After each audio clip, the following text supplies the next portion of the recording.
তো একটা কথা বলছিলাম কি, এই যে জঙ্গিপুরে যে ঘটনাটা হয়েছে না, তো 30টা লোককে ধরেছে।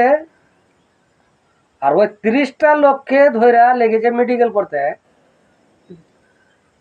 আর কমসে কম 2 লাখ লোক, 2 লাখের মধ্যে সবাই মানে লাঠি ডান্ডা লিয়া দোকান পাশার ভেঙেছে, সব করেছে। তার মধ্যে কটা ধরেছে মাত্র 30টা লোককে, আর তাদেরকে নিয়ে গেছে মেডিকেল করতে। আর পুলিশের সামনে এই ঘটনাটা ঘটিয়েছে। আর ঘটার পর তার মানে মেডিকেল করতে লেগে, মেডিকেল কিনে করতে লেগেছে।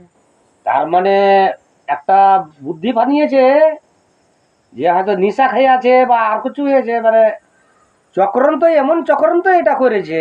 দেখো মেডিকেল করা বলবে যে এটা নিশা খেয়ে আসছিল, কি করবে শেষে? ছেড়া দিবে।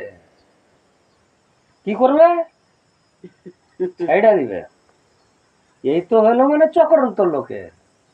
আর এরিয়াকে যে মোথাবাড়িতে ঘটনাটা ঘটেছিল ঈদের কদিন আগে, তো মুসলমান আছিল, তাদের কি হয়েছিল? নামাজ পড়া হলো না, সে কোনখানে রইলো? জেলে। এই তো হলো বিজেপি সরকারের চক্রান্ত, বুঝলে তো? এটাই বুঝার কম ছিল লোকের।